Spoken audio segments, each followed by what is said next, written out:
this is all, so I don't need to take it slow. If you want me, then I believe that there's a simple remedy. We don't need no miracle, I think we've seen it all, just make the call. I'll come running over. We don't need no miracle, it's unconditional, just make the call, and I'll be yours.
Let's suppose that you were able every night to dream any dream you wanted to dream. And that you could, for example, have the power within one night to dream 75 years of time, or any length of time you wanted to have. And you would naturally, as you began on this adventure of dreams, you would fulfill all your wishes. You would have every kind of pleasure you could conceive. And after several nights of 75 years of total pleasure each, you would say, well, that was pretty great. But now let's have a surprise. Let's have a dream which isn't under control. Well, something is going to happen to me that I don't know what it's going to be. And you would dig that and come out of that and say, wow, that was a close shave, wasn't it? And then you would get more and more adventurous, and you would make further and further out gambles as to what you would dream. And finally, you would dream where you are now.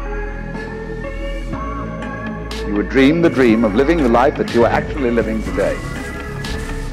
That would be within the infinite multiplicity of choices you would have, playing that you weren't God. Because the whole nature of the Godhead, according to this idea, is to play that he's not. Hey everyone, it's Area of Effect with a not just out-of-the-box build, but way out-of-the-box build. This one is crazy. It's a bomber, but not just a center-of-the-bomb bomber, but a ranged bomber. Take down multiple targets at once, and also stick around for the long fight. 1v1s, tanky as hell. Let's jump in. So you guys know me, I like to go beyond the norm, break some of the rules. I wanted to make a bomber, but I didn't want to see a kamikaze bomber. You jump in, take your shot, maybe kill some people and die. I wanted to be able to stick around for the long fight. Check out the stat screen, over 35,000 max magicka, 27,000 max health, a lot of stamina, almost 5,000 spell damage, decent crit, resistances, and recovery. So not bad at all. And those stats were actually updated to represent the current patch we're in, unlike some of the clips that were, as you might have noticed, just before the update. We went with a dark elf for that extra stamina while still getting that weapon and spell damage. You don't have to be a dark elf, you could be a high elf, but I wanted the extra stamina. Bewitched Sugar Skulls, so it's a tri-stat meal with a health recovery. Our Mundus is the Astronaut. We want a lot more recovery. You could do Lover for sharpened, but let's jump into the gear. First 5-piece set is Vicious Death, Inferno Staff, Sharpened. We're going with the Sharpened trait because we want to have more penetration on that proc. Fifth trait, I'm going to skip to it. When you kill a player, they violently explode for 30,000 damage in a 4-meter radius, flame damage all around. Our monster set is Balorg. When we use our ultimate, we want to get some more physical and spell penetration. So first trait, weapon and spell damage. And when you use an ultimate, you get weapon and spell damage equal to the amount consumed, not the ultimate's cost, but the amount consumed. And you get physical and spell penetration 23 times the ultimate consumed for 12 seconds. 100 ultimates, 2,300 penetration. This was better than Valken Scoria's penetration, by the way, but Valken Scoria is an option. The next 5-piece set is Explosive Rebuke. Even though the 5th trait is gray on this bar, I'm going to read it. When you successfully block, you place a bomb on the enemy for 10 seconds. That's that red mark you saw in the clips. If you fully charge heavy attack them, you'll deal almost 18,000 damage, flame damage around the target to the target and all enemies around the target within an 8-meter radius. This is insane. Balorg Shoulder, Light Vicious Death Belt. Something I'd like for you guys to notice is that we are wearing 5 heavy on this build. We want to use the heavy armor skill Unstoppable for the ability to go through our bomb rotation uninterrupted. But now that the updates, carried forward, our 2 light pieces are actually going to give us almost 2,000 penetration, whereas from the light armor passives, whereas they didn't used to in the update you're looking at now. The version you're looking at now. This is why I might do an updated, video, but I wanted to get this out. Ring of the Pale Order. You might think, well, why is he not wearing Malakaths? You know, Malakaths is going to deal 25% more damage. Look, I wanted to be able to stick around for the fight, and I have crit damage that's outside of the procs with, you know, Mage's Wrath, Haunting Curse, Inevitable Detonation, and those being able to crit was a lot better than Malakath's flat proc damage buff on the Vicious Death and Explosive Rebuke explosions. Pale Order helps us survive a lot better. I wanted to stick around for the fight, and all that damage you deal is going to be returned to you. 18% of that back is healing. And just as equally important, now that you can deal crit hits, you will benefit from the Sork's ability, Crit Surge, which can heal you 3,000 health, if not more, every second while dealing critical strikes. So you saw the jewelry on Explosive Rebuke was infused with stamina recovery. We want to keep our blocking and our dodge rolling. It helps us sustain. The Shield of Explosive Rebuke unlocks the 5th trait on this bar, the Sword and Board bar. And you'll notice that I have a Sword of the Trainee. We get that 1 trait max health. Typically, it'd be beneficial to have a set piece of the Trainee on your body so it doesn't go on and off and toggle away. But in this situation, we wanted to keep Vicious Death active, at all times, while still utilizing a monster set and still utilizing a mythic. All right, let's jump into the skills now. The first skill on our Destro bar is Crushing Shock. It delivers a tri-elemental damage all at the same time. One of those is likely to crit, which is going to heal us.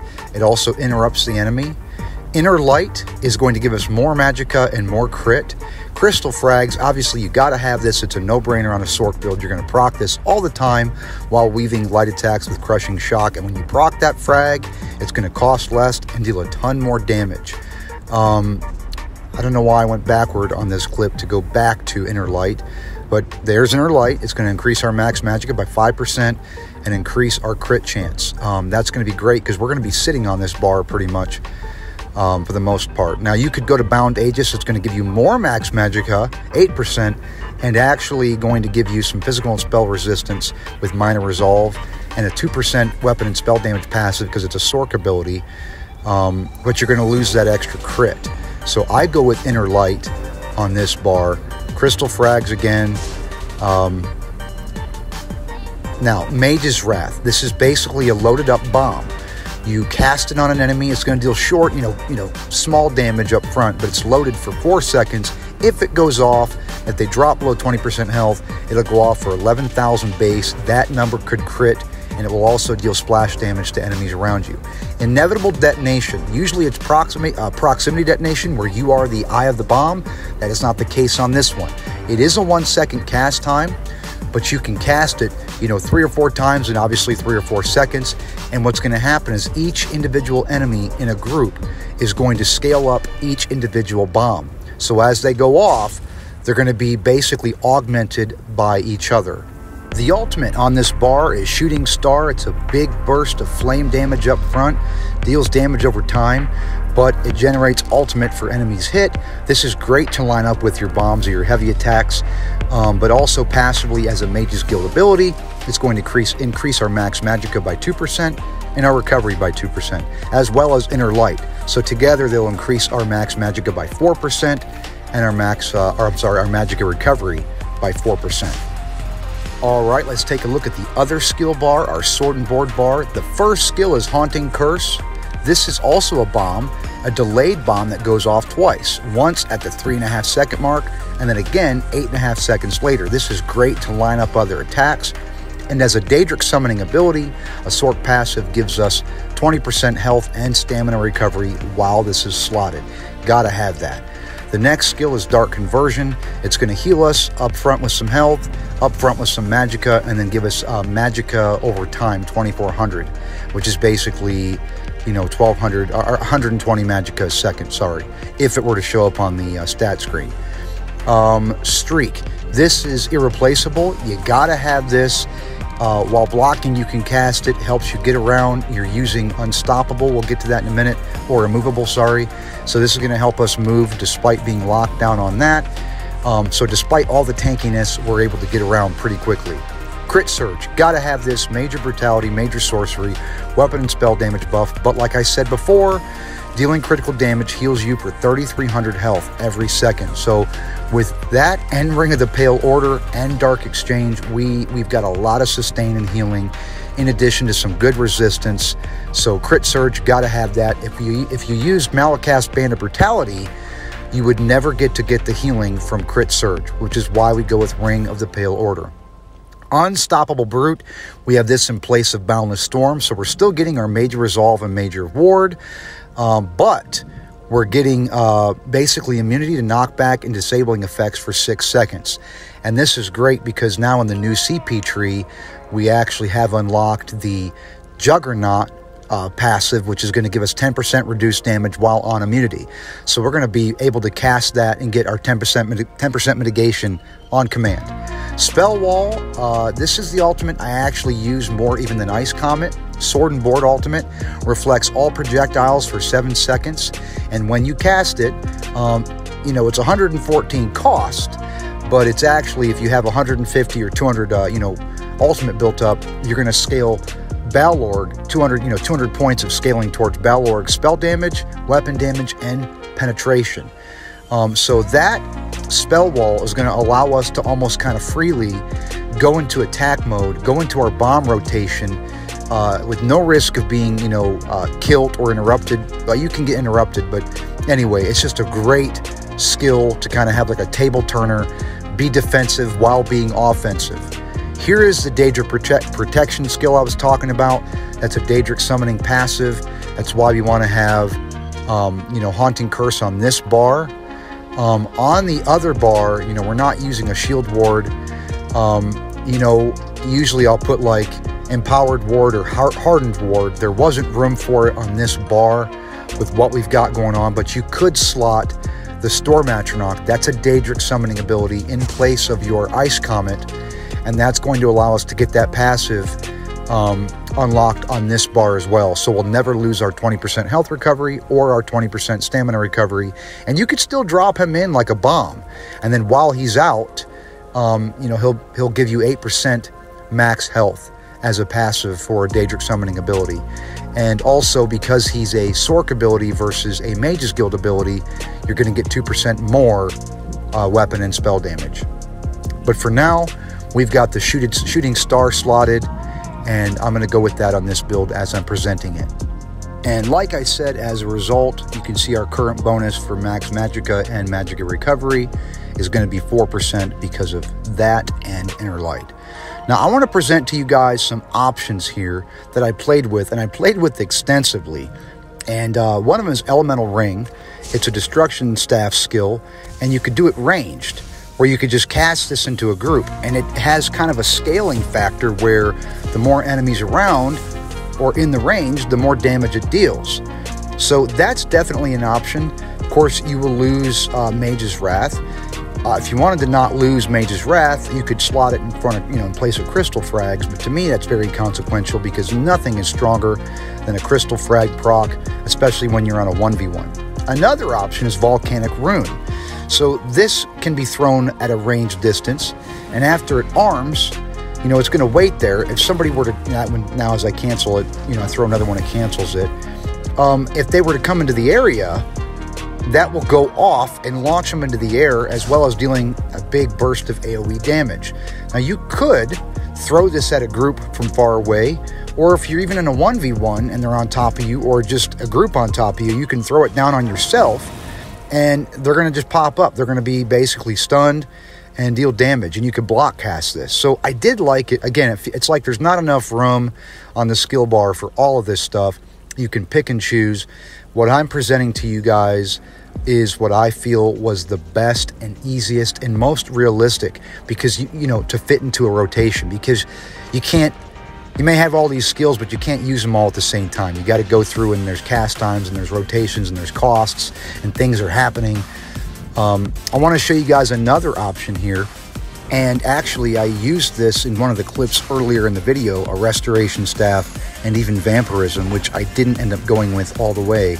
But if you go with this option, you'll lose the Sword and Board and the Sword and Board Ultimate, some of that block mitigation and tankiness, and that Spell Wall Ultimate where it reflects projectiles. But you'll gain this Life Giver ultimate, which is pretty insane. Over 5 seconds, it gives you a ridiculous heal, which that number could crit. But while you cast it, you simultaneously cast 3 skills from the Restoration staff line. Radiating Regen, that's the morph. Combat Prayer, which gives you Minor Berserk, Minor Resolve, Minor Ward. Minor Berserk is going to cause your attacks to deal 5% more damage. And you're going to get a pretty decent shield ward. Now, I'm going to show you a couple of quick clips just to show and highlight some different sources of bombs. There is the Shooting Star. Okay, now I know these are just spiders. I'm just using this for numbers and range and clarity. Now I'm going to use a bunch of, just 2 inevitables. Inevitable detonations. Now watch. See the numbers and the crit? They amplified the damage. Now this guy is who attacked me. I blocked it, so Explosive Rebuke is ready. Heavy attack, bam. Now those numbers can't crit because it's a proc set. So find the marked target. There he is, and I have an inevitable active. Bam. Look how large the range is. And this isn't even going to show you Vicious Death, because Vicious Death only procs on players. Alright, so now we're going to take a look at the champion point screen and the champion point distribution. This portion of the video is updated for the current patch. And guys, I have used this build since the patch. I just didn't have clips, and it is insane. So if it wasn't, I wouldn't be still putting this video out. So the green trees, you know, as you know, are crafting. We're not really interested in that. There are some battle, you know, relevant trees like the fall damage, like the sneaking. But on this tree, do whatever you want. Let's jump into the fun one, the blue. So what we're unlocking is Untamed Aggression, increasing weapon and spell damage by 150 points. That's slotted above. Wrathful Strikes, even more weapon and spell damage, 165 to your damaging abilities. Okay, that's slotted above. Biting Aura increases your damage done with area of effect attacks by 2%. Obviously, we want that for all of the area of effect bombs, 10% damage done, including the procs. The next one is Deadly Aim, which is going to increase our damage done with single target attacks. Now, that's important because why? Some of our area of effect skills or bomb skills like Mage's Wrath or Haunting Curse, they have a individualized tooltip for a single target damage. So get that up. Now I thought about Occult Overload, and I was excited about this. It ends up being, when you fully invest, over 4,000 Oblivion damage. And if everybody was under a status effect, they would explode for even more damage around to each other. But the reason why I didn't go with it is because I'm not running a charged trait staff. I want that sharpened for harder hitting. I guess if I did have a charged staff, I would use that. And you guys can if you want. If you were going to use that, maybe take off of the, just one of the max magicas or one of the spell damages, sorry. But anyway, obviously we want to invest in as many of these as we can. Not this right side where it's martial, like weapon damage and physical stuff, but the spell erosion, the penetration, the all that stuff. Now, depending on how many CP points you have, you can get more bang for your buck investing into more than maybe if you had 350 CP. I've got nearly 1,500 here. So Juggernaut, while under the effects of crowd control immunity, you take 2% less damage. That's 10% damage reduction. That's basically what Major Protection is now. So when we cast that immovable, that heavy armor skill, we get that on command. Peace of Mind. Also, when we're under crowd control immunity, we buff our health and magicka recovery by 200. Also on command, both with the casting of that same skill, the heavy armor skill. Rejuvenation, 150 health, magicka, and stamina recovery. I love this. This goes a long way. And actually, I used the other skill where it is health recovery per certain amount of points of your ultimate. We go through ultimate all the time on this, so we're never keeping it. So I didn't want to use that. I used the max health one instead. Now, you got some free ones, you know, Hasty. You just saw the other max health one. You can see the tree kind of in an overview here. If you want to copy it, you can. Again, it depends on how much CP points you have to use. So I'm not going to kind of micromanage and nitpick however you guys want to do it. So by all means, just do it however you see fit. Ironclad was an option, but I was disappointed because now you only get like 1,700, I think it is, when you fully invest, so much less than the old CP system used to give you. Well, that, my dear friends, is going to wrap up this video and wrap up all the things about this guy. So like this video, subscribe and share, and I got lots more videos on my channel.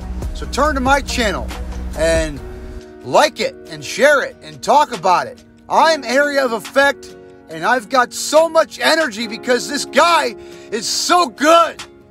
Like it.